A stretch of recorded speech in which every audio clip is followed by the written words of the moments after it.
ඉතින් මේකෙදි මේ අද පැහැදිලි කරන්න කියලා ඉල්ලීමකුත් කරලා තිබුණා මේකට අනුගතව මේ අස්මිමානය සහ සක්කාය දිට්ඨිය කියන මේ කරුණු දෙක අතර තියෙන වෙනස පොඩ්ඩක් පැහැදිලි කරගෙන යන්න කියලා. එතකොට ඒකට අදාළ කරුණු ටිකක් මම පැහැදිලි කරගෙනම මේ කාරණාව පැහැදිලි කරන්නම්. එතකොට දැන් අපිට සාමාන්‍යයෙන් තියෙනවා පුද්ගලයෙක් මම වෙමි කියන හැඟීමක් අපිට තියෙනවා. මම ඉන්නවා.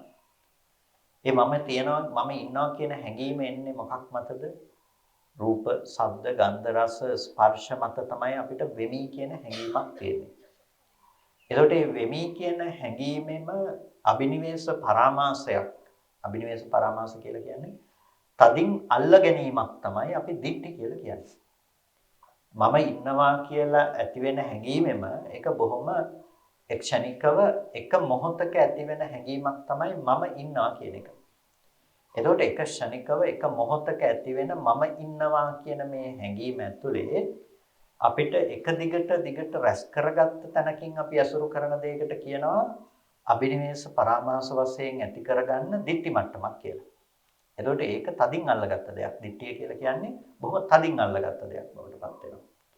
ඒ කියන්නේ හරියට දැන් මේ මල් ටික දකිනවා නම් ඒ මල් ටික කියලා දැනගන්නකොටම අපිට ඒ ස්කන්ධ ටික ගැනම ඇති වෙන දෙයක් තමයි මොකද්ද? මම ඉන්නවා කියන එක. මල් ටික දකින මම ඉන්නවා. එතකොට ඒකට කියන්නේ වෙමි කියන හැඟීම කියලා. මානෙ කියලා. ඒ කියන්නේ යමක් එළියේ තියනවා කියලා අසුරු වෙනවා නම් අපිට හම්බෙනවා. ඒක විඳින්නා මේ පැත්තේ හම්බෙනවා. දකින්න දේ තියනවා නම් දකින්නා ඉන්නවා. අහන දේ තියනවා නම් අහන්නා ඉන්නවා. විඳින දේ තියනවා නම් විඳින්නා ඉන්නවා. දැනගන්න දේ තියනවා නම් දැනගන්නා ඉන්නවා. එතකොට මේ විදිහට අපිට පුද්ගල බව හම්බෙන එකට කියනවා වෙමි කියන හැඟීම. ඔය වෙමි කියන හැඟීම හරියට ඔය පෙන්සිල් ආර්ට්ෙන් පැන්සලකින් ඩොට් තියලා චිත්‍ර සම්පූර්ණ කරන්නේ. එතකොට හරියට එක ඩොට් එකක් වගේ තමයි ඔකේ තියෙන ඔය වෙමි කියන හැඟීම. දැන් ඔය ඩොට් ගොඩාක් එකතු වෙලා පේනකොට අපිට පේනවා සතෙකුගේ හැඩයක්. අනේ සතාගේ හැඩේ වගේ තමයි මොකක්ද? සක්කාය දිට්ඨිය කියන්නේ. අර වෙමි කියන ගොඩාක් එකතු කරලා හදාගත්ත තදින් අල්ල ගැනීමක් තමයි මම නම් වූ පුද්ගලයෙකුගේ එක දිගට පැවැත්මක් ජීවත් වීමක් තියනවා කියලා අල්ලගත්තා. ඒකට කියන්නේ සක්කාය දිට්ඨිය. ඒක සක්කාය දිට්ඨියේ ස්වභාවය තමයි රූප වේදනා සංඥා සංකාර විඥාන පිළිබඳව බැසගෙන පවතිනවා. අල්ලගෙන තියාගෙන ඉන්නවා. ඒකට තමයි පින්නතුනේ කියන්නේ සක්කාය දිට්ඨි මට්ටමට ගියා කියලා. එතකොට ඒ කියන්නේ ඒ කෙනා කවුද රූපය කියලා හිතනවා. ඉස්සෙල්ලම කෙනා හැදුවා. කෙනා හැදුනේ කොහොමද? අර විදිහේ ගොඩක් දේවල් ඩොට් ගොඩක් එකතු කරලා හදපු එක තමයි අපිට කෙනා හදාගත්ත එක. දැන් කෙනා හදපු කෙනා ඊට පස්සේ අපි හිතනවා රූපේ තමයි ඒ කෙනා. කෙනාව හැදුවේ අපිමයි අර ගොඩක් එකතු කරලා අපි හිතනවා ඊට පස්සේ මේ රූපේ තමයි කෙනා. ඒකෙන්ද අපි හිතනවා රූපේ නැති වෙනකොට කෙනා නැති වෙනවා. ඒක තමයි උච්ඡේද දෘෂ්ටියේ ස්වභාවය. රූපයම කෙනා නම් රූපේ නැති වෙනකොට කෙනා නැති වෙලා යනවා. එතකොට ඒ නිසා මරුණට පස්සේ ආයෙ උපදින්නේ නැහැ කියලා ඇති වෙන්නේ ඔන්න ඔය දෘෂ්ටියත් එක්ක. ඒ රූපෙම නම් පුද්ගලයා රූපේ නැති වෙන දවසට පුද්ගලයා නැති වෙනවා. වේදනාව නම් සංඥා සංඛාර විඥාන නම් කෙනා ඒක නැති වෙනකොට නැති වෙනවා. එතකොට අපිට අපි අමුතුවෙන් හිතන්න යන්නේ නැහැ වේදනාව තමයි කෙනා සංඥාව තමයි කෙනා කියලා. හැබැයි මේ විඳින බව තියෙන කෙනා හඳුනන හිතනකම දැනගන්නකම මේ ගති ස්වභාවයන් මතු කරගනිමින් මේ තමයි කෙනෙක් කියලා අල්ල ගන්නකම තමයි මෙතනදී මේ කතා කරන්නේ. එතකොට සාස්වතය ඇතුළේදී සිද්ධ කරන දේ තමයි කෙනා නැතිනම් ඒ පුද්ගලයා හදනවා පුද්ගලයා ඉන්නවා කියන එක. ඒ පුද්ගලයා වෙනමම ඉන්නවා. රූපය ඇතුලේ පුද්ගලයා කියන කෙනා වෙනම ඉන්න කෙනෙක් රූපේ නැති වුණාට කෙනා නැති වෙන්නේ නැහැ. ඒක තමයි සාස්වතය ඇතුලේ ඉන්නේ. දැන් සාස්වතය ඇතුලේ ඉන්නකොට සාස්වතය ඇතුලේ කර්මයේ කර්මඵලයට ඉඩ තියෙනවා. කර්මයේ කර්මඵලයට ඉඩ තියෙනවා. මේවා පින් මේවා පව් මේ කර්ම කරලා මේ කෙනා හොඳ තැනකට යනවා. ඔය කර්මඵලවාදයට ඉඩක් තියෙනවා සාස්වත දෘෂ්ටිය ඇතුලේ. ඒ නිසා සාස්වත දෘෂ්ටි ඔක්කොම ඇතුලේ මේ පින්පව් ගැන කතා කරන්නට ඉඩකඩ තියෙනවා. සාස්වත උච්ඡේදය ඇතුලේ නැහැ. ඒ නිසා ඒකට කියනවා කෙනෙක් නියත මිත්‍යා දෘෂ්ටි කියලා. සාමාන්‍යයෙන් අපි බුදුදහම ඇතුලේ මිච්ඡා දිට්ඨි සම්මා දිට්ඨි කතා කරන්නේ සමහරවිට අපි දකිනවා මේ විවේචනය කරන සමහර වෙලාවට මේ හාමුදුරුවෝ සමහර වෙලාවට මේ විවේචනය කරන අය අපි දකිනවා මේ බුදුදහම හැම ආගමක් ඇතුළෙම අනිත් ආගම් අදහන්නම් සියල්ලම මිත්‍යා දෘෂ්ටිකින් හැටියට කතා කරන්නේ. එයින් බුදුදහම ඇතුළෙත් කියනවා මේ ආගම අදහන් නැති අනිත් ඔක්කොම මිත්‍යා දෘෂ්ටිකයෝ කියලා. නෑ අපි බුදුදහම ඇතුළේ පින්නතුනේ කවදාකවත් කියන්නේ අනිත් ආගම් අදහන අය මිත්‍යා දෘෂ්ටිකයෝ කියලා. ආගම්වාදයක් ඇතුළේ නෙමෙයි බුදුහාමුදුරුවෝ ධර්මයේ දේශනා කරන්නේ. බෞද්ධයෝ හැටියට බුදුදහම පිළිගත්තත් කෙනෙකුගේ సంతానගතව මිත්‍යා දෘෂ්ටිය උපදිනවා. මේ සක්කාය දිට්ඨිය කියන්නේ සම්මා දිට්ඨියද මිච්ඡා දිට්ඨියද? සක්කාය දිට්ඨිය මිච්ඡා දිට්ඨිය. ඉතින් මගේ කියලා දැඩිව අල්ලගන්න එක මමන්ති මාන විනිබන්ධ දිට්ඨිය. මමන්ති මාන විනිබන්ධ දිට්ඨියද මිච්ඡා දිට්ඨිය. ඒක මිත්‍යා දෘෂ්ටියක්. එතකොට මම ඉන්නවා කියලා අල්ලගන්න එක තදින් අල්ලගන්න එක ඒකට කියනවා මිච්ඡා දිට්ඨියක්. සක්කාය දිට්ඨියට කියනවා මිච්ඡා දිට්ඨියක්. එතකොට මේ ඔක්කොම මිච්ඡා දිට්ඨිය. එතකොට දැන් බෞද්ධයෙක් කිව්වත් එයා සතු එයාගේ මනස තුළ මේ ධර්ම තියෙනවා නම් අභිනිවේෂ පරාමාස කියලා තදින් අල්ලගන්න කම තියෙනවා නම් ඒ මොකද්ද තියෙන්නේ? එයාගේ මිත්‍යා දෘෂ්ටියක් තියෙනවා.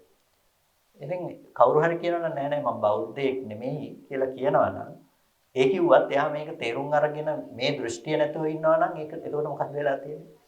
එයා සම්මාදිට්ඨියේ ඉන්න කෙනෙක්. ඒ නිසා අපි කතා කරන්නේ ආගමක් ඇතුලේ දෙයක් පිළිගැනීම හෝ නොපිළිගැනීම කතාවක් නෙමෙයි අපි කතා කරන්නේ. අපි කතා කරන්නේ මොකක් පිළිබඳ කතාවද?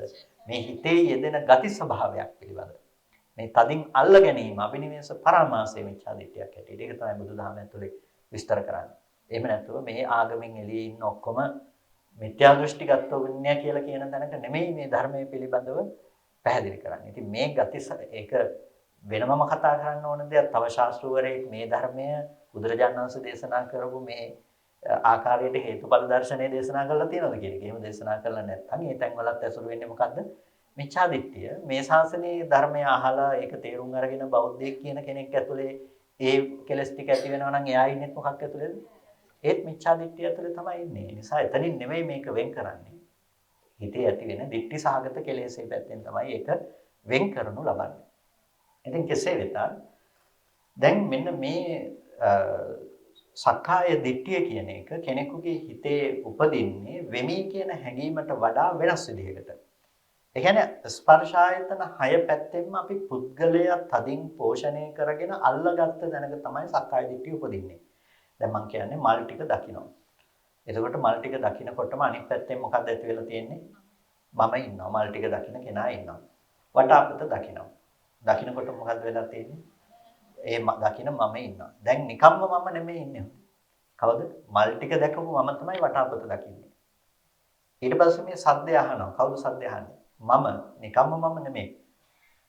මල් ටිකක් දැකපු වටාපතක් දැකපු මම තමයි දැන් ওই සද්දය අහන්නේ. මොහොතින් මොහොත දැන් වේගවත්ව Tamanට රූප 100 කෝටි ප්‍රකෝටි ගානක් පේනකොට කෝටි ප්‍රකෝටි ගානක තුල හදලා තියෙනවා මොකද්ද මම වෙමි කියන හැඟීමුත් කෝටි ප්‍රකෝටි ගානක් හදලා තියෙනවා දැන් ඒ හරහා ওই කෝටි ප්‍රකෝටි ගානම එක දිගට රැස් කරලා තියෙනවා මොකද්ද මම නම් වූ කෙනෙක් එක දිගට දැන් මේ ඉන්නවා කියන එකත් අන්නේ එක දිගට ඉන්න කෙනා කියන ගතියට තියෙන අල්ලගත් එකට සක්කාය දිට්ඨිය කියලා මේක තමයි බලවත් එතකොට මේ සක්කාය දිට්ඨිය සිඳනවා මානෙ තිබෙදී. මානෙ නැති වෙන්නේ අරිහත් මාර්ගයෙන්. සක්කාය දිට්ඨිය නැති වෙන්නේ කොතනින්ද? සෝවන් මාර්ගයෙන්. එයා හේතුඵල දර්ශනය තේරුම් ගත්තත් එක්කම යාට පේනවා හටගත්ත දේ නැති වෙනවා කියන එක තේරුම් ගත්තාම මම ඉන්නවා කියන මේ මූලික පැනවීම කරන්න තැනක් නැති වෙනවා. එතකොට දැන් මේ දර්ශනය ඇතුළේදී අපි කිව්වා උදේවැය ඥානය වඩනකොට උදේවැය ඥානයේ වශයෙන් මේක දියුණු වෙනකොටත් අපිට මේක ඇතුළේදී සක්කාය දිට්ඨිය කියන තැනට අපිට ඉඩක් නැතිවන්නට ඕනේ.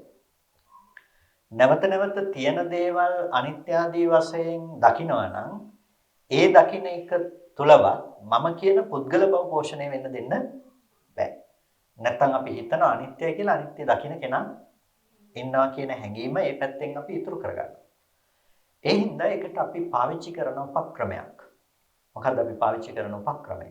අපි පාවිච්චි කරන උපක්‍රමය තමයි අපි ස්කන්ධ ටිකේ අනිත්‍යතාවය දකිනවා. දකින තැනදී අපි ස්කන්ධ ටික හටගෙන බිඳෙනවා කියන එකේදී දැන් අපි කියවන්නේ ස්කන්ධ ටික බිඳෙනවා කියන පැත්තට අපේ අවධානය වැඩිපුර යොමු වෙනවා කියලා. ඊළඟ අවස්ථාව හැටියට අපි ස්කන්ධ ටික බිඳෙනවා කියන එක පිළිබඳව අපේ නුවණ තියාගෙන අපි ඊට පස්සේ බලනවා ස්කන්ධ ටික බිඳෙන බව දකින හිතද හටගෙන බිඳෙන ධර්මයක්. ඒකද මම නොවන හටගෙන බිඳෙන ධර්මයක් කියලා. මේ විදිහට අවස්ථා දෙකක් විතර. ඒ කියන්නේ අපි වැඩි දැන් හිතන්න ගියොත් එහෙම කෙලවරක් නැහැ නේ. ඒක දකින ස්කන්ධ ටිකක් මම නොවන හටගෙන බිඳෙනවා. ඒක දකින්න ටිකක් මම නොවන හටගෙන බිඳෙනවා කියලා එක දිගටම ඕක තමයි හිත හිත යන්න වෙන්නේ. එහෙම යනවා නෙමෙයි. හැබැයි අපි නුවණක් ඇති කරගන්න ඕනේ නිසා අපි එතනදී තියනවා මෙනෙහි කිරීමක් කරන්නේ. මෙනෙහි කිරීම තමයි අපි ස්කන්ධ ටිකක් උපදිනවා නම් හටගෙන වැය වෙනවා කියන බව දකින්නේ ස්කන්ධ ටිකක් මුල් කරගෙනනේ. ඒ ස්කන්ධ ටිකද හටගෙන නිරුද්ධ වෙන දෙයක් හැටියට එහි බිඳීම අපි දකිනවා. අර ස්කන්ධ ටිකේ වැය දැකපු ස්කන්ධ ටිකක් මම දැක්කා නෙමෙයි ඒක හටගෙන වැය වෙනවා කියන බව දකිනවා. ඊට පස්සේ ඒ දකින්න එක ගැන තාපහු නුවණ පවත්වන එකත් හටගෙන වැය වෙන දෙයක් කියලා ඒක ගැන නුවණ පවත්වන්න පටන් ගන්නවා. එතකොට පින්නතුනේ මෙන්න මේ ආකාරයට අවස්ථා දෙකක විතරදී අපි නුවණ පවත්වනවා. ඒ නුවණ පවත්වන්නේ ඇයි? දිගට දිගට බලන්න ඕන නිසා නෙමෙයි. ඒ මෙනෙහි කිරීම ඇතුලේ නුවණක් උපදින්න ඕන නිසා. ඒ නුවණ හරිම සියුම්. ඒ නුවණෙන් ඇති කරන දේ තමයි හරියට ඉටිපන්දමක් පත්තු කළා වගේ. කලුවරේ ඉන්නකොට ඉටිපන්දමක් පත්තු කළාම පත්තු කරපු ඉටිපන්දම නිසා ඔබට වටපිටාවේ තියෙන දේවලුත් පේනවා. ඉටිපන්දම නිසා ඉටිපන්දමත් පේනවා නේ. ඉටිපන්දම පත්තු කළාට පස්සේ ඉටිපන්දම එළිය නිසා වටපිටාවේ තියෙන දේවලුත් පේනවා. ඉටිපන්දමත් පේනවා. අන්න ඒ වගේ මේ කරන උපක්‍රමය නිසා ඔබට අර ස්කන්ධ ටික හටගෙන වැය වෙනවා කියන තැනදී වැයවීමක් පේනවා. එතකොට තමන් කර ගැනීම පණවන්න බැරි බව ඒ හිතේමත් නුවණක් හැටියට තියෙනවා මේ ටික අනාත්ම ස්කන්ධ ටිකක් කියලා. එතකොට තමන්ව පණවන්න දෙයක් නැති බවම ඒ ස්කන්ධ ටික තුළම නුවණක් උපදිනවා. අපිට බෑ ඒ ස්කන්ධ ටිකේ අනිත්‍ය ඒ ස්කන්ධ ටිකෙන්ම දකින්න. පුළුවන්ද එහෙම? බෑනේ. ඒ ස්කන්ධ ටිකේ අනිත්‍ය ඒ ස්කන්ධ ටිකෙන්ම දකින්න බෑ. මම ඔබට කියන්නේ හිටගෙන ඉන්න තැන දකින්න බෑ වගේ කියලා. ඔබට බෑනේ හිටගෙන ඉන්න තැන දකින්න. ඔබ දකි හිටගෙන හිටපු තැන දකි. එතකොට හිටගෙන හිටපු තැන දකිනවා මිසක හිටගෙන ඉන්න තැන දකින්න බෑ. අපි හිටගෙන ඉන්න තැන පෙන්වන්න ගියොත් මෙතන තමයි මං ඉන්නේ කියලා ඔබට එතනින් අයින් වෙලා පෙන්වන්න පුළුවන්. හැබැයි ඒ පෙන්වෙයි හිටගෙන හිටපු තැන ඒ වගේ පින්නතුනේ හිටගෙන ඉන්න තැන හිටගෙන ඉන්න වැය වෙලා ඉවර නිසා උපදින ස්කන්ධ ටිකේ ඇත්ත අනිත්‍යතාවය ඒ ස්කන්ධ ටිකින්ම පේනවා කියන එක වෙන්නේ නෑ. ඒ හිතේ අනිත්‍ය ඒ හිතෙන්ම පේනවා කියන එක වෙන්නේ නෑ. ඊට පසු හිතෙන් තමයි ඊට පෙර හිතේ අනිත්‍යතාවය පෙන්නලා දෙන්නේ. හැබැයි අනාත්මතාවය පිළිබඳව නුවණක් ඒ හිතේම තියෙන්න පුළුවන්. අනිත්‍යතාවය දකින්න බැරි වෙන්න පුළුවන්. හැබැයි අනාත්මයි කියන එක පිළිබඳ නුවණ ඒ හිතේම තියෙන්න පුළුවන්. ඒ නිසා කෙනෙකුට නුවණක් තියෙනවා අර ස්කන්ධ ටික අනිත්‍යයි කියන එක ගැන දකිනවා වගේම දකින දේ පිළිබඳව නුවණ ඇතුවම තමයි දකින්නේ මේ ටිකත් අනාත්ම ධර්මයක් කියන නුවණ ඇතුවම එයා අර ටික දකිනවා. එතකොට මොකද්ද වෙන්නේ? මේ පුද්ගලයෙක් විසින් තව දෙයක් අනිත්‍ය වශයෙන් දකිනවා කියන එක බව නැති වෙලා ගිහිල්ලා එයාට පේනවා මේ ස්කන්ධ ධර්මයන්ගේම පැවැත්ම කියන එක. එතකොට අර මම ඉතුරු වෙලා මම ඉන්නකොට ලෝකේ නැති වෙනවා කියන එක දකින්නවා නෙමෙයි. එතකොට අර ඇති වෙන උපද්‍රවයෙන් මිදෙන්න පුළුවන්. මම කලින් කිව්වනේ ඒක කෙනෙකුට බොහොම භයානක තැනකටපත් වෙනවා කියලා. නිකන් හිතන්නකෝ මෙහෙම. දැන් ඔබට ඔබව අතහැරෙනවා කියලා කියන්නේ ඔබව සමාජයෙන් ඔබව අයින් කළා කියලා. සමස්ත සමාජයෙන් ඔබව අයින් කළා. කොතැනටවත් ගියොත් ඔබත් එක්ක කවුරුත් කතා කරන්නේත් නැහැ. ඔබත් එක්ක කවුරුත් hina වෙන්නෙත් නැහැ. ඔබව නිකන් නොදැක්කා වගේ හැමෝම ඉන්නවා. වචනයක්වත් කතා කරන්නේත් නැහැ. කොහෙට ගියත් එහෙමයි, කඩේකට ගියත් එහෙමයි කවුරුත් කතා කරන්නේත් නැහැ. ඔක්කොම ඔබව මගහැරලා ඉන්නේ, hina වෙන්නෙත් නැහැ. දැන් ඔබට මොකක් හිතේද ටික දවසක් යනකොට? සාමාන්‍යයෙන් නම් කෙනෙකුට ඕක දරන්න පුළුවන් දෙයක් බවටපත් වෙන්නේ නෑ. ලෝකේ හිටියත් ලෝකේ Taman හොඳකලා වෙනකොට නැති වෙනකොට ඒක දරන්න අමාරු දෙයක් බවටපත් වෙනවා. ඉතින් අන්න ඒ වගේ දෙයක් මෙතනදී සිද්ධ වෙනවා කෙනෙකුට. අර අනිත්‍යතාවය පිළිබඳ, නිරෝධය පිළිබඳ, වැයවීම පිළිබඳව ලෝකේ පැත්ත දකිනවා. හැබැයි ඒ දකින මම ඉන්නකොට ඊට පස්සේ ලෝකේ Tamanට එක දෙයක්වත් හම්බෙන්නේ නැති වෙනවා. එතකොට Tamanට ඒ ලෝකේ පැත්තෙන් කිසිම දෙයක් නැහැ කියලා පේනකොට නැති බව විඳින මම ඉන්නකොට ඒ නිසා එයා එතන මානසික වශයෙන් ඊටාම විඳීමකට ලක් වෙන්න පුළුවන් කමක් ඉඩක් තියෙනවා. හීනමානයමත් නෙවෙයි. නමුත් එතනදී එයාට මේ ලෝකයේ නිස්කාරණ වශයෙන් වැටීම තුළ නමුත් ඒක විඳින මම ඉන්නවා කියන හැඟීම ඇතුලේ එයාට නිකම් හුදකලා වීමක් දැනෙනවා. ඉන්න පුද්ගලයාගේ හුදකලා වීමක්. මම හුදකලා වෙලා. එතකොට ඒ හුදකලා වීම යාට දරා ගන්න බැරි මට්ටමට පවා කෙනෙකුටපත් වෙන්න පුළුවන් කමක් තියෙනවා. ඉතින් අන්න ඒ නිසා තමයි අපි ස්කන්ධයන්ගේ හට ගැනීම වැයවීම දකින්න ඕනේ. ඒ දකින්න දේද ස්කන්ධ ටිකක් කියලා තේරුම් ගන්න ඕනේ. ඒ ස්කන්ධ ටිකත් ඉපිද බිඳෙන බවට අපිට නැවත නැවත මෙනෙහි කිරීමක් තියෙන්නට ඕනේ. ඒ නිසා අපි එතනදී ඥාන දෙකක් කතා කරනවා. උද්‍යව්‍ය ඥානය කතා කරනවා. ඊට පස්සේ භංග ඥානයත් කතා කරනවා. ඒකට දැන් උද්‍යව්‍ය ඥානයේදී අපි ගියා කෙලවරට යනකොට අපිට ස්කන්ධයන්ගේ බිඳීම පැත්ත වඩාත්ම ප්‍රකට වෙන්න පටන් ගත්තා. බිඳෙන පැත්ත විතරක් අපිට වැඩි අවධානයකට ලක් වෙනකොට අපි දකිනවා බිඳීමේ අවස්ථා තුනක් විතර එක දිගට අපි දකිනවා. ඒ කියන්නේ මේ ස්කන්ධ ටික බිඳෙන බව මෙනෙහි කරනවා. බිඳෙන බව දකින්න ස්කන්ධ ටිකද ස්කන්ධ ටිකක් එකක් බිඳෙන බව දන්නවා. ඊළඟට ආපහු ඒ බිඳෙන බව දැකපු ස්කන්ධ ටිකත් බිඳෙන ස්වභාවයෙන් යුක්ත දෙයක් හැටියට දකිනවා. එතනින් එහාට අපි හිතන්න යන්නේ නැහැ. ඇයි අර දෙක බලනකොට Tamanට තේරෙනවා දිගින් දිගටම මේ ස්කන්ධයන්ගේ බිඳීමක් තමයි සිද්ධ වෙන්නේ. මේක පුද්ගලයෙක් මම කියලා කෙනෙක්ව පනවන්න දෙයක් නැහැ කියන එක විතරක් ප්‍රකට වෙනවා. අතන ඉන්න කෙනෙකුට ඒක බිඳෙනවා කියලා දකින මම කියන தත්ත්වය ඉතුරු වෙනවා. ඉතින් මෙන්න මේ தත්ත්වය නැති කර ගැනීම සඳහා තමයි මේ භංග අවස්ථාව කෙනෙකුට වැදගත් වෙන්නේ. එයාට එතනදී ඊටාම හොඳ නුවණක් පැවැත්වීමේ ප්‍රායෝගික හැකියාවක් තියෙන්නට අවශ්‍යයි භංගයේ පිළිබඳව ස්කන්ධයන්ගේ බිඳීම පිළිබඳව බලනකොට. ඒතකොට දැන් අපි මේ කතා කළේ ක්‍රමානුකූල වශයෙන් ඔබේ හිත විපස්සනාවක භාවිත වෙමින් යා යුතු ආකාරය පිළිබඳව. විපස්සනා මානසිකාරයක් ඇතුලේ ක්‍රමානුකූලව භාවිත වෙමින් යා යුතු ආකාරය. ඒකට මම එතනින් එහාට මම කතා කරන්න යන්නේ නැහැ. දැන් එතනින් එහාට අනික් අවස්ථාවන්ගෙදී ඔබට නිකම්ම ස්කන්ධයන්ගේ බිඳීම පේනකොට බය ප්‍රකට වෙනවා. ඒ බය කියන්නේ මට එන බයක් නෙමෙයි. ඒක සංස්කාරයන්ගේ බය කියන එක. හටගත්තු ධර්මයන්ගේ රැඳෙන්න පුළුවන් කමක් නැත්තේ නෑ කියන එක ඔබට ප්‍රකට වෙන්න ගන්නවා. එහෙම ප්‍රකට වෙන්න ගන්නකොට තමයි ඔබට ආදීනවේ ප්‍රකට වෙන්නේ. ආදීනවේ ප්‍රකට වෙනකොට තමයි ඔබට නිර්වේදයක් ඇති වෙන්නේ. ඒ ගැන කලකිරීමක් ඇති වෙන්නේ. කලකිරීමක් ඇති වෙනකොට තමයි ඔබට මිදෙනු කැමැති බවක් ඇති වෙන්නේ. මේකෙන් මිදෙන්න ඕනේ කියලා හිතෙන්නේ. මිදෙන්න ඕනේ කියලා හිතනකොට තමයි ඔබට තවත් ත්‍රිලක්ෂණය ගැන ඊටාම ගැඹුරු සියුම්ම යන පටිසංඛාවක් ඇති වෙන්නේ. නුවණින් දැකීමක් ඇති වෙන්නේ.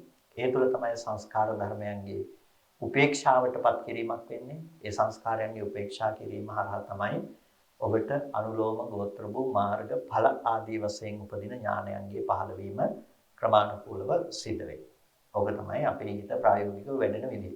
ඒකට ඔතනදී අපි ගත්තාම අර උදේවැය වශයෙන් උදේවැය දැකලා ඒක භංග වශයෙන් දකින්න තැන තමයි ඔබ වැඩිපුරම අමුතුවෙන් කල යුතු ප්‍රධාන වශයෙන් ඔබ අවධානයකට ලක් කළ යුතු දේවල් බවට පත් වෙන්නේ. එතකොට ඔබට බය සහිත බව නිකම්ම වැටහෙන දෙයක්. බය සහිත බව ඔබට නිකම්ම වැටහෙනවා. ආදීනවය ඔබට නිකම්ම වැටහෙනවා. නිර්වේදය කියන එක ඔබට නිකම්ම ප්‍රකට වෙන්න පටන් ගන්න දෙයක් බවට පත් වෙනවා. මෙතන ඇලෙන්න සුදුසු දෙයක් නැහැ කියන එක වෙන්න පටන් ගන්න. ඒ නිසා මම වෙන් වශයෙන් කතා කළාට අර දේ නිසා මේ තත්වයන්ගේ ඇතිවීම නිකම්ම નિરાයාසයෙන්ම සිද්ධ වෙනවා. එතකොට ඔබට ආපහු බලන්න තැනක් තියෙන්නේ ආපහු පටිසංඛාවේ. ඒ කියන්නේ ආපහු මිදෙනු කැමති කෙනා විසින් නැවත ගැඹුරින් ත්‍රිලක්ෂණ ධර්මයකට අවධානය යොමු කරනවා කියන තැන. අනේ යොමු කිරීමේදී ඒක ඊටාම සියුම් මට්ටමින් තමයි ඔබට එතනදී ඔබේ මනස වැඩෙන්නේ, පවතින්නේ. ඒක මොකද්ද? ඔබට සංස්කාර ධර්මයන්ගේ අනිත්‍යතාවය කියන දේ තමයි එතනදී ප්‍රකට වෙන්නේ. ඒ කියන්නේ දැන් අපි අනිත්‍ය සංඥා දෙකක් කතා කරනවානේ. නේ? ඔබට ඒක දකින්න පුළුවන් ගිරිමානන්ද සූත්‍රය වගේ සූත්‍ර දේශනාවලදී අනිත්‍ය සංඥා දෙකක් කතා කරනවා. මුලින් කතා කරන්නේ මොනවද?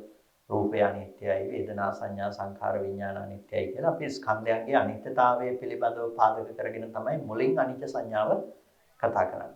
අපි දෙවෙනියට කතා කරනවා මොකක්ද? සබ්බ සංඛාරේසු අනිත්‍ය සංඥා කියලා. සංස්කාරයන්ගේ අනිත්‍යතාවය ගැන කතා කරනවා. ඒවල සංඛාරයන්ගේ අනිත්‍යතාවය කතා කරන්නේ කොහොමද? සබ්බ සංඛාරයේසු අට්ඨියති හරායති jigucchati කියන මට්ටමින් තමයි කතා කරන්නේ. කියන්නේ සංස්කාර ධර්මයන්ගේ ලැජ්ජිත වෙනවා, පිළිකුල් වෙනවා. අපි එතන මේ ඇලෙන්නේ නැතුව වාසය කරනවා කියන දේ උපදව ගන්න ඇති වෙන තත්ත්වයක්. මේක අනිත්‍ය සංඥා දෙකක්.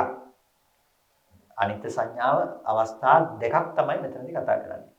අර රූප වේදනා සංඥා සංඛාර විඥාන අනිත්‍යයි කියලා දකින මට්ටම තියෙන අපිට ඔය උදේවැය සංඛ්‍යාත මට්ටමේදී තමයි ඒක එතනදී පාවිච්චි වෙලා තියෙන්නේ. එතකොට අපිට ඊටාම ගැඹුරු පටිසංඛානුපස්සනාදී තත්වයකදී තමයි ඔය සබ්බ සංඛාරයේසු අනිත්‍ය සංඥා කියන తত্ত্বය එයාට ඉපදෙමින් ඒක සංස්කාරයන්ගේ මධ්‍යස්ථතාවයට පැමිණීම සඳහා උපකාර කරන දේ පටන් ගන්න. ඔක අනිත්‍ය සංඥාවේ අවස්ථා දෙකක්. නැත්නම් තව විදිහකට කිව්වොත් ඔක අනිත්‍ය සංඥා දෙකක්. ඔක සමහර වෙලාවට ඔකේ තියෙන මේ සියුම් ප්‍රභේදය, ඔක ගැඹුර ගැන තේරුමක් නැති නිසාදු. ඒතකොට දැන් අතනදී සංස්කාර ධර්මයන්ගේ නොඇලීම කියන තැන තමයි අතනදී පාවිච්චි වෙන දේ. ඒක සංස්කාරයන්ගේ නොඇලීම කියන දේ වෙන්නේ සංස්කාර ධර්මයන්ගේ අර ලක්ෂණය බිඳීම දකින්න නිසා තමයි ඒක සිද්ධ වෙන්නේ. එතකොට දැන් මේක සමහර විටක මේකේ තියෙන මේ ගැඹුරු අවස්ථාව පිළිබඳව අවධානය වෙනස් වීම නිසාද මේක අනිච්ච සංඥාව වෙනස් කරනවා සමහර කෙනෙක්. සබ්බ සංඛාරයේසු අනිච්චා සංඥා කරනවා මේක. අනිච්චා සංඥා කියන්නේ සංස්කාරයන් ගැන නොඇලීමේ සංඥාව කියලා. එහෙම නොඇලීමේ සංඥාව කිරීමේ අවශ්‍යතාවයක් නැහැ. මොකද මේක අනිච්චතාවයේ මුල් කරගෙන තමයි මේ කතා කරන්නේ. එතකොට මේ සබ්බ සංඛාරයේසු අනිච්ච සංඥා කියන එකේදී සිද්ධ කරන දේ බවටපත් වෙන්නේ. කියන්නේ අපිට එතන වැඩෙන නුවණ අනිත්‍ය සංඥාවක්මයි වැඩෙන්නේ. ඒ අනිත්‍ය සංඥාව වැඩෙන්නේ අපි ඊටාම ගැඹුරින් ත්‍රිලක්ෂණයේ පැත්තට යොමු වීම හරහා අපිට පේන්න පටන් ගන්නවා මේ සංස්කාර ධර්මය බිඳෙනවා, හට ගන්නවා සහ බිඳෙනවා කියන මේ ස්වභාවය අපිට හොඳින් ප්‍රකට වෙන්න පටන් ගන්නවා. එතකොට දැන් අපි අමුතුවෙන් අර එකින් එකට වෙන වෙනම විශ්ලේෂණයක් නැහැ මනසේ. අමුතුවෙන් විග්‍රහයක් නැහැ. හැබැයි මේ සංස්කාර ධර්මයන්ගේ තියෙන බිඳීම ගැන Tamanට හිත තබාගෙන ඉන්න පුළුවන්. එක දිගටම මේක පවත්වගෙන ඉන්න පුළුවන්. එතකොට එයා නොකඩවා මේක පවත්වගෙන යනවා. උද්‍යව ඥානෙදි වෙන්නේ ඒක නොකඩවා පැවැත්වීමක් වෙන්නේ නැහැ.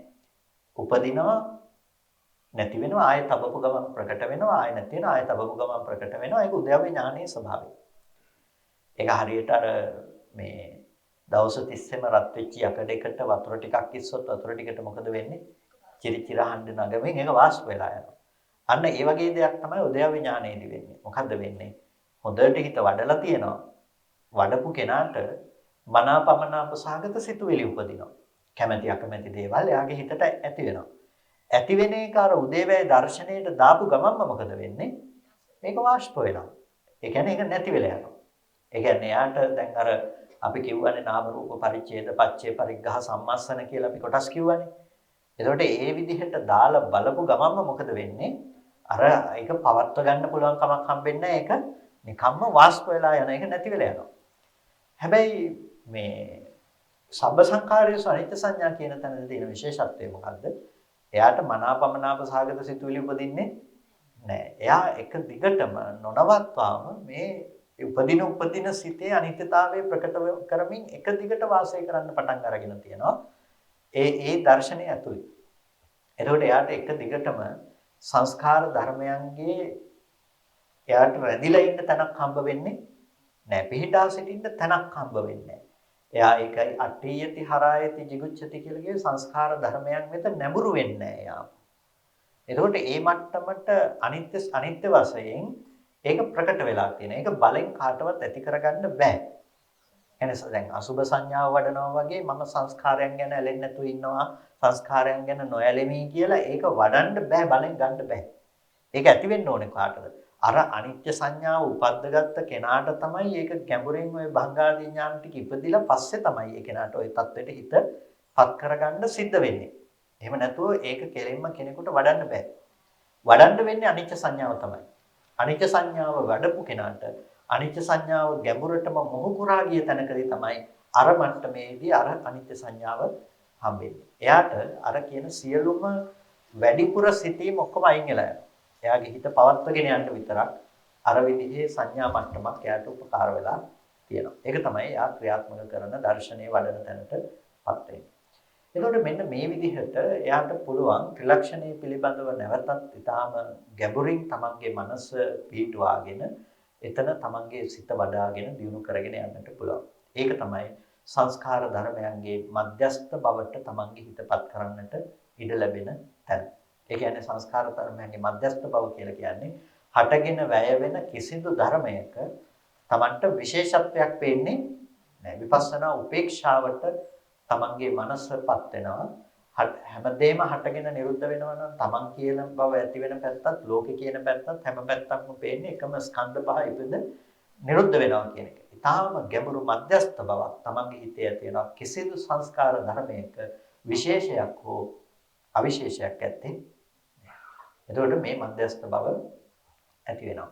මෙන්න මේ මට්ටමේ විපස්සනාව භාවිත කරන මේ මට්ටමේ විපස්සනාව දියුණු කරන කෙනෙකුට තමයි පින්නතුනේ අර කතා කරන මට්ටමට අපිට ගිහිල්ලා ලෝකෝත්තර මාර්ගඵල ඥාන උපදවන මට්ටමට අපිට යන්න පුළුවන්කම තියෙනවා. ඉතින් ඔබ තමයි ක්‍රමානුකූලව විපස්සනාව පැත්තේ අපේ මනස භාවිත වන ක්‍රමය. ඔය විදිහට තමයි විදර්ශනා භාවනාව කියන එක දියුණු වෙන්නේ. එහෙනම් දැන් ඔබට වැටහීමක් තියෙන්නට ඕනේ විපස්සනාව වඩනවා නම් දැන් ඔබ කොයි විදිහටද ඒක සිද්ධ කරන්නේ කියන මූලික කරුණු ටික ගැන ප්‍රායෝගික භාවිතය ගැන ඔබට එන්නට ඕනේ. එතකොට ওই ටික කරන්න යනකොට තමයි සුතමේ ඥානය ඔබට වැදගත් වෙලා ওই කරුණු කාරණා දැන් ඔබට නාම රූප ධර්ම වෙන් කරගන්නත් ඔබට උදව් වෙන්නේ මොකද්ද? සුතමේ ඥානයනේ ඔබ අහලා ඒ ටික දැනගෙන නැත්නම් ඔබට ඒක එතනට ගේන්න කරන්න බෑ. ඉතින් අහලා දැනගෙන තියෙන්න ඕනේ. දැනගෙන නැති වුණොත් එහෙම ඔක වඩන්න යනකොට ප්‍රශ්නයක් එනවා. එතකොට ඇහැ රූප චක්කු විඥාන ඔය ටික නැති වුණාට ඒ වුණාට එළියේ තව රූප තියෙනවනේ. ඔක අපි හිතෙන් හිතුවත් නැතත් එළියේ මොකක් හරි එකක් තියෙන්න එපා ඒ වුණාට. ඊට පස්සේ ආපහු බැලුවොත් ආපහු වෙන්නේ කලින් තිබ්බ එකනේ. එහෙම නැත්නම් අපිට ආයේ ඒක වෙනස්ව පේන්න එපා. ඒ වගේ හිතෙන්නේ කාට හරි හිතනවද? ඒ හිතෙන්නේ එයාට හරියටම තාම සුතමේ ඥානය කියන එක සම්පූර්ණ වෙලා නැහැ. සුතමේ ඥානය සම්පූර්ණ වෙලා නැහැ. ඒ නිසා තමයි ඒක ඒ විදිහේ විතර්ක තමන්ගේ හිතෙන් ගේන්නේ. එන්න එයාට සුතමේ ඥානය එන්න ඕනේ. ඒ කියන්නේ තාරිකම් බණ අහන්න ඕනේ. අහගන්න පැත්ත වැඩි කරගන්න අවශ්‍යයි. ඉතින් මේ විදිහට ඔබ දැන් ඔබේ හිත විපස්සනාව පැත්තේ වඩන එක, දියුණු කරන එක අත්‍යන්තයෙන්ම සම්පාදනය කරගන්නට ඕනේ දේ. ඉතින් දැන් ඔය ටික තමයි කරන්න තියෙන්නේ. වෙන මොකක්වත් නැහැ. විපස්සනාව කියන්නේ ඔකට තමයි. ඕකෙදි දැන් ඔබට වැදගත් වෙන්නේ නිපක ප්‍රඥාව. දැන් ඔබ කොහොමද එදිනදා ජීවිතය ඇතුළත ඔබ සම්බන්ධ කරගන්නේ? ඔය කියන දේ මොන වෙලාවෙදිද ඔබ භාවනා කරන්නේ? ඒ වෙලාවට ඔබ මොන විදිහටද ඔබේ සිත පවත්වා ගන්න. දැන් ඔතෙන් අවශ්‍යයි නිපක ප්‍රඥාව. ඒ නිපක ප්‍රඥාව තියාගත්තාම ඔබ දන්නවා මේ වෙලාව මම සතිපට්ඨානෙ වඩන්න ඕන වෙලාව. මේ වෙලාව මම සමතේ වඩන්න ඕන වෙලාව. මේ වෙලාව මම විපස්සනා වඩන්න ඕන වෙලාව. එතකොට ඒ එදිනෙදා ජීවිතය ඇතුලේ ඔබේ නුවණ පැවැත්වීම කළමනාකරණය කරගන්නේ කොතනින්ද? කළමනාකරණය කර ගැනීම සිද්ධ කරගන්නේ පිනතුනි ඔබ නිපක ප්‍රඥාව නිසා. ඉතින් ඒ නිසා නිවන් දකින්න ඕනේ නම් කෙනෙකුට තියෙන්න ඕනේ ප්‍රධානම දේ මොකද්ද? නිපක ප්‍රඥාව. ඔය ටික තේරුම් ගත්තා කියලා විතරක් බෑ. තේරුම් ගත්ත දේ ජීවිතය ඇතුලේ කළමනාකරණය කර ගැනීමේ හැකියාව තියෙන්න ඕනේ. ඉතින් ඒක ගොඩක් වෙලාවට මේ කළමනාකරණය කර ගැනීමේ හැකියාව නැති නිසා තමයි ගොඩක් අයට ප්‍රශ්න තියෙන්නේ. නොතේරෙනව නෙමෙයි ගොඩක් අයට කියන කාරණා ටික තේරෙනවා. අහගෙන ඉන්නකොට තේරෙනවා. එතකොට ඒ කරුණු කාරණා ටික ගොඩක් තේරුණාට ඒක ජීවිතය තුළ ප්‍රායෝගික තැනට ගන්න කළමනාකරණය කර ගැනීමට ගොඩක් කෙනෙකුට තේරෙන්නේ නැහැ. ඒ නිසා නිපක ප්‍රඥාව ඇති වෙන්නට ඕනේ. ඉතින් මේ නිපක ප්‍රඥාව ඇති වෙන තැනදී අපිට ගොඩක් ඒකෙදී වැදගත් දේ තමයි ඒ අපි අවස්ථා හඳුනා ගැනීම. අපි සිත පවත්වන අවස්ථා ප්‍රායෝගිකව අපි හඳුනා ගන්නට බලනවා. ඒ කියන්නේ දැන් ඔබේ ජීවිතයට අදාළවන්නේ ඔබ මේ භාවනාව යොදා ගන්න සිද්ධ වෙන්නේ.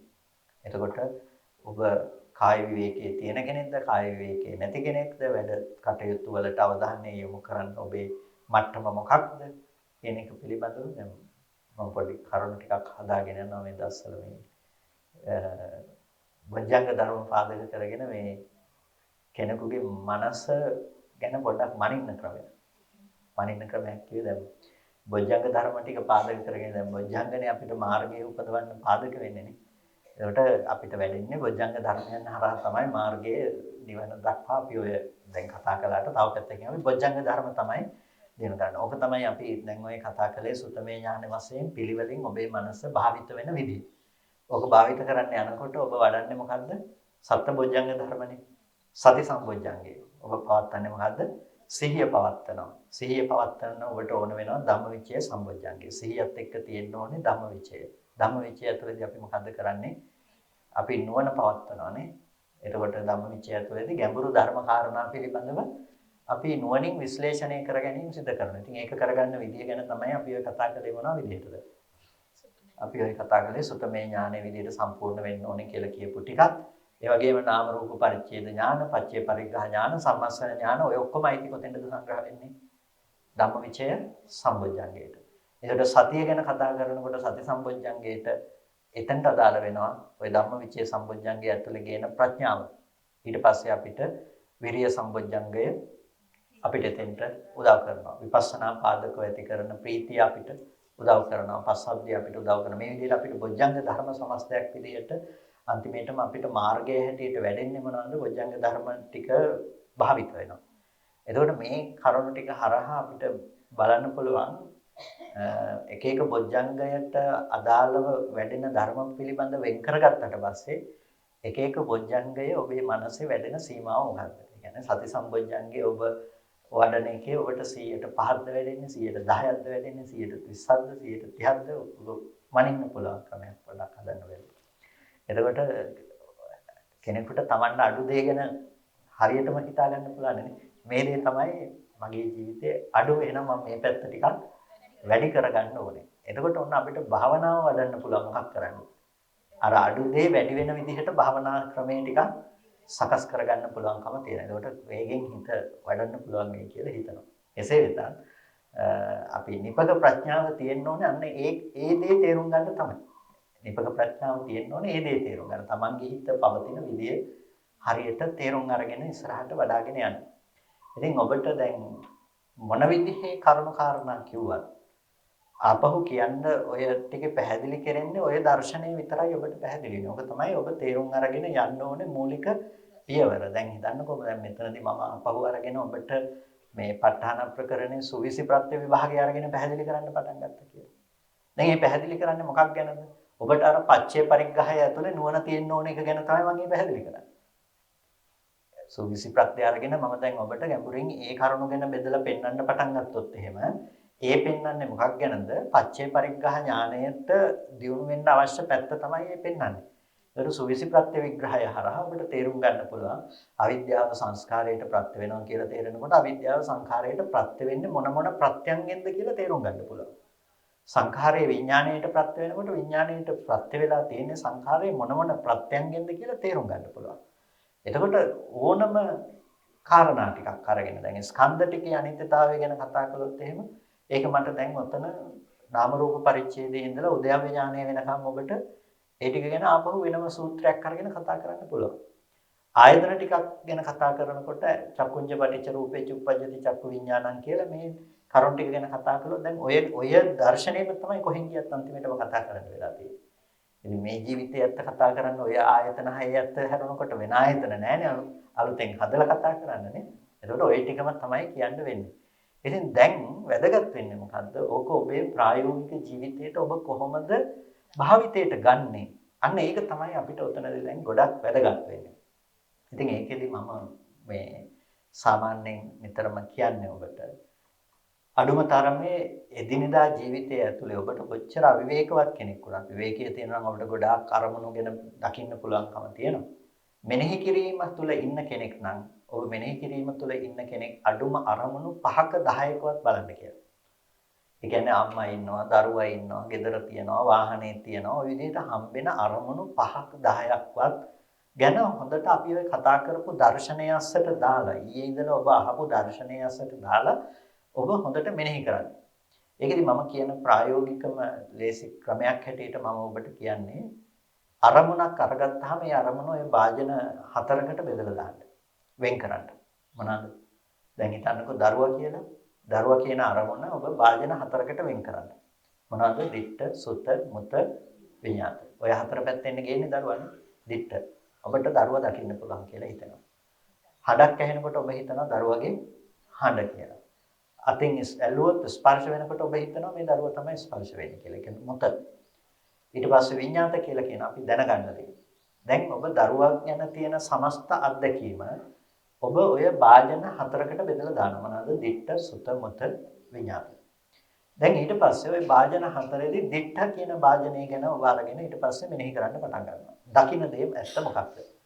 දැන් මුලින් ඉඳලා මම කියන්න ඕනේ දැන් අර දැනුම ඔබ උතෙන්ට සමපාත කරගන්න. රූපයක් පේන තැනකදී මොකද්ද සිද්ධ වුනේ කියන ඇත්තට හිත තියන්න.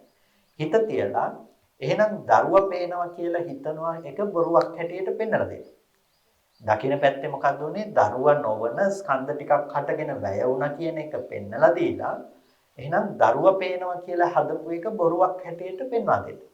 ඔන්න දිට්ඨ පැත්ත ඔබ දැක්කද? ශබ්දය ඇහෙන විදිහත් කතා කරන්නේ නේ. එකම ශබ්ද දෙපාරක් අහන්න පුළුවන්කම තිබුණේ නෑ. ඒ කියන්නේ සුත කියන එක ඔබට දැන් දකින්න පුළුවන්. සුතේ උනේ මොකද්ද? හටගත්තදී ඉතුරු නැතුව නැති වුණා නම් ඒ නැති වුණ ශබ්දය ඇතුලේ දරුවගේ ශබ්ද තියෙන්න පුළුවන් කමක් නැත්තේ නෑ. දැන් දරුවගේ ශබ්ද කියලා ඔබ විඳින එක ඇත්තටම ඇහෙන ශබ්දයේ පැත්තට ඉඩ තියන්න එපා. මේක බොරුවක් හැටියට පෙන්වලා දෙන්න. ඊට පස්සේ මොත පැත්තත් විඤ්ඤාත පැත්තත් ඒ විදිහටම ඔබට පුළුවන් දකින්න.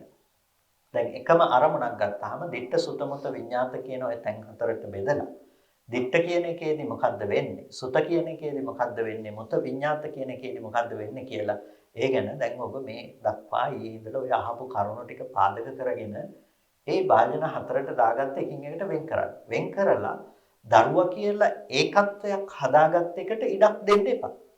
පුද්ගලයෙක් කියන එකට ඉඩක් දෙන්න එපා. ඕක බලන්න. ඔබට පැයක් ගියත් කමක් නැහැ. දෙකක් ගියත් කමක් නැහැ. කොහොම හරි අමාරුවෙන් හරි ඕක හොඳට විශ්ලේෂණය කරගන්න. එහෙම විශ්ලේෂණය කරගන්නකොට ඊළඟට තව අරමුණකට දැන් ඔබට මෙතනදී එනවනේ උත්තරයක් නේ. මෙතනදී එනවා උත්තරයක්. මොකක්ද එන උත්තරේ? ස්කන්ධ ටිකක් ඉපද නිරුද්ධ වෙන තැනක දරුවා පෙනුණා නෙමෙයි කියන උත්තරේ එනවනේ. ඊට පස්සේ දැන් හිතන්නකෝ gedara තියනවා කියලා ඔබට හම්බෙනවා කියලා. ඒකේ ඇත්තත් අරකම නෙමෙයිද? දැන් හිත ඉන්න ඕනේ නෑ. ඔබට කෙලින්ම නුවණ අර හතරට බෙදිලා ඔබට නුවණ පවත් ගන්න පුළුවන් වෙන්න ඕනේ. නුවණ පවතින්නේ නැත්නම් මොකද කරන්න ඕනේ? අන්න හිතන්න ඒ අරමුණත් අර විදිහටම කඩලා දාන්න. gedara කියන එකේ බෙදන්න දකින්න දේ. ඔබට මේ තමයි gedara කියලා වර්ණ හැඩ අනුව gedara කියලා සටහනක් දෙනවා නම් දික්ට කියන එකට දාන්න. ශබ්ද තියනවා නම් මේ තමයි gedara ශබ්ද කියලා ඔබ ඒක දාන්න සුත කියන එකට.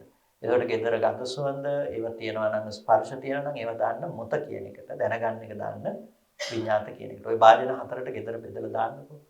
දාලා ඔබ කල්පනා කරන්න දිට්ඨ කියන එකේ ඔය gedara තිබ්බද කියලා. දැන් අර අහගත්ත පෙනුන දේ ඇතුළට ගිහිල්ලා පෙන්වා දෙන්න පටන් ගන්නවා. එතකොට පේනවා කියන ස්කන්ධ ටික වැත්තට නුවණ බැස ගන්නකොට යථාභූත ස්කන්ධ ටික සමිනාසර කිව්වේ ඥානම් පස්සන් යථාභූතං කියලා යථාභූත වුණ ස්කන්ධ ටික දකින්නවා කියන තැනට හිත බැස ගන්නකොට මොකද්ද වෙන්නේ? යථාභූත ස්කන්ධ ටික දකින්න තැනට හිතපත් වෙනකොට එතන gedara පනවන්න තැනක් නැහැ කියන එක වැටහෙනවා. ඒ කියන්නේ දකින්න පැත්තේ gedara අයින් වෙනවා. එහෙනම් අහන පැත්තෙන් gedarak තියෙන්න බෑ කියන එකත් ඒ අනුවම අයින් කරගන්න පුළුවන්. දැන් ওই විදිහට දවසකට අරමුණු 5ක 10කවත් අඩුම තරමින් බලන්න. බලනකොට ඔබට වැටහෙන නුවණ ඒ සමාන කාලය තුලදී තව අරමුණු වලට හිතන්න නැතුව, ඒ කියන්නේ විස්තර හිතන්න ඕනේ නැහැ. ඒකේ ඇත්ත ප්‍රකට වෙනවද කියන එක බලන්න. ප්‍රකට වෙන්නේ නැත්නම් විතරක් ඒව ගැන අර විදිහට විස්තරාත්මකව හිතන්න. හිතනකොට ප්‍රකට වෙන එක තව අරමුණකට පතිත කරලා බලන්න ඒකේ ඇත්ත පේනවද කියලා. පේන්නේ නැත්නම් විතරක් මෙනෙහි කිරීම සිද්ධ කරන්න. එතකොට ඔබට මෙනෙහි කිරීමයි නුවණයි වෙන් කරගන්න පුළුවන්. ආශ්‍රව ගෙවෙන්නේ ඔය නුවණට. සති සම්පජඤ්ඤය කියලා අපි පාවිච්චි කරන්නේ අර මෙනෙහි කිරීම ඇතුලේ ගත්ත උත්තරේ. සම්පජඤ්ඤය කියලා නුවණක් පාවිච්චි කරන්නේ සිහියෙන් පාවිච්චි කරන්නේ මෙනෙහි කිරීම නෙමෙයි. මෙනෙහි කිරීම තුළ ඇති කරගත්ත නුවණ ප්‍රඥාව නැමැති උත්තරේ තමයි අපි ඒක දිගටම පාවිච්චි කරගෙන ඉස්සරහට අරගෙන යන්නේ. ඒ නිසා ඔබ සති සම්පජඤ්ඤය කියනකොට එතනදී නුවණ ගොඩක් වැදගත් වෙන දේ.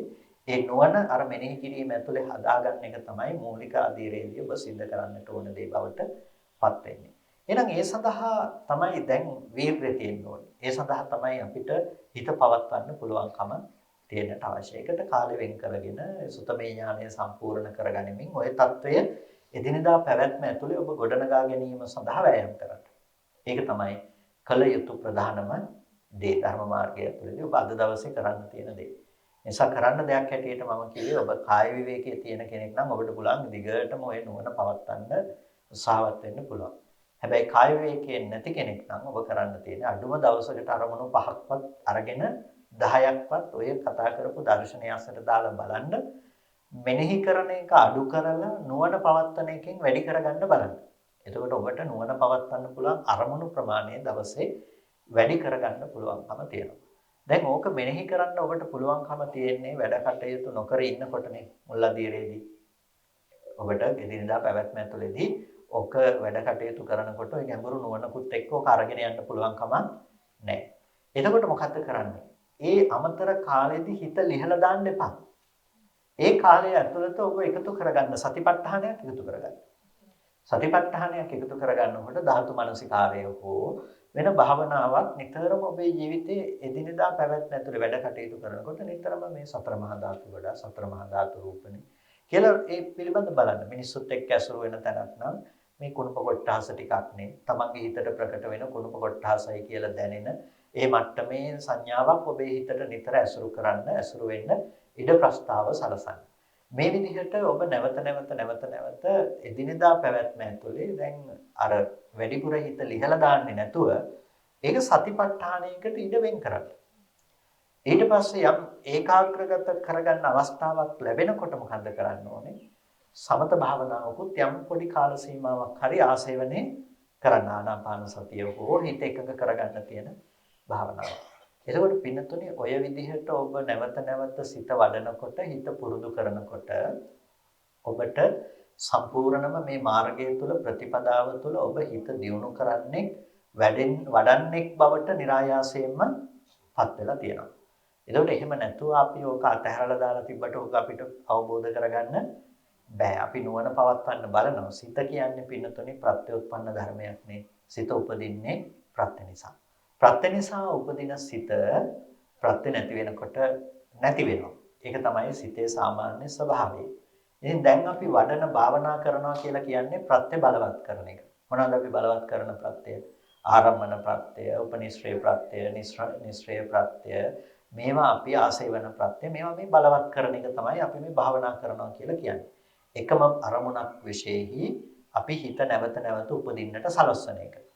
ඉතින් ඔබ එකපාරක් අරමුණක හිත උපදින්න සලස්සලා ආයේ දවසේ වැඩි කාලයක් ඒ අරමුණ පැත්ත පලාතකටවත් හිත තියන්නේ නැතුව හිටියොත් එහෙම ඔබට අර අරමුණේ හිත කොහොමද ප්‍රත්‍ය බලවත් වෙලා ඒ පැත්තට නැඹුරු වෙලා හිත උපදින්නේ.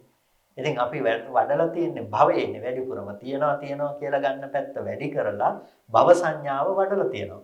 ඉතින් භව සංඥාව වඩලා ලෝක නිරෝධයේ පැත්තට අපි එක මොහොතකට හිත හිතුවයි කියලා අපිට නෑ මේක පවතින්නේ ස්කන්ධ නිරුද්ධ වෙනවා කියන එක ඔබට ප්‍රකට වෙන්නේ නෑ. එහෙම ප්‍රත්‍යක්ෂ වෙන්නේ නෑ. පින්නතුනි හිත ප්‍රත්‍යෝත්පන්න දෙයක් නම් එහෙම වෙන්න බෑ.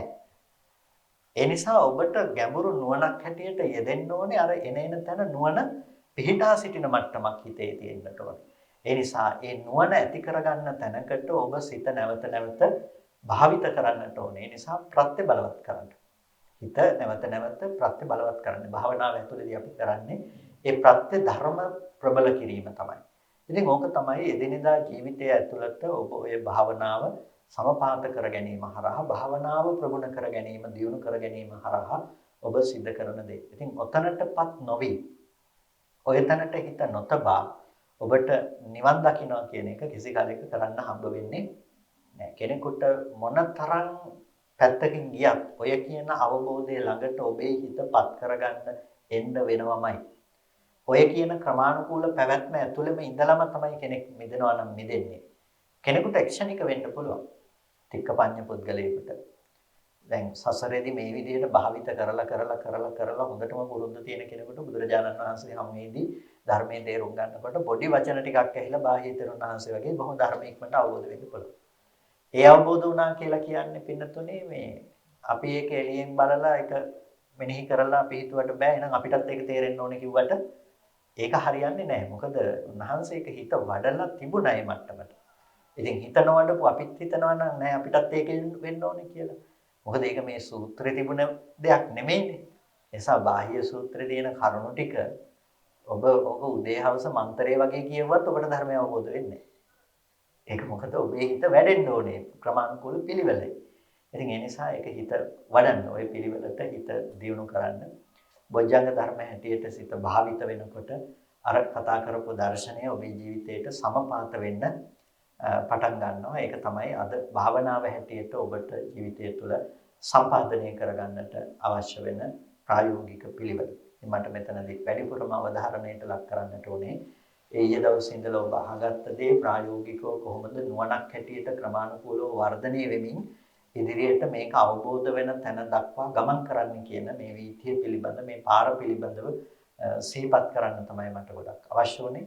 ඉතින් ඒ නිසා ඒ ස්කන්ධ ධර්මයන්ගේ යථාභූත ස්වභාවය පිළිබඳව ඔබ නාම රූප පරිච්ඡේදයේ ඉඳලාම පැහැදිලි කරගනිමින් ගිහිල්ලා දේවය දකින්න තැනට ගිහිල්ලා භංගේ දකින්න තැනට ගිහිල්ලා ඒක පටිසංඛානුපස්සනාව හරහා සංඛාර උපේක්ෂාව දක්වා ඔබට යන්න පුළුවන්කම තියෙනවා. ඉතින් ඒ නිසා ඒ කියන ක්‍රමානුකූල විපස්සනා වීතිය ඇතුලේ රැවටෙන්නේ නැතුව ඔබට ඉස්සරහට මාර්ගය දියුණු කරගෙන යෑම තමයි අවශ්‍ය වෙන්නේ. ඉතින් ඒ සඳහා අප්‍රමාදී වන්නට කියලා ඔබ හැම දිනාටම බොහොම කල්යාණ මිත්‍ර භාවයෙන් සිහිපත් කරනවා.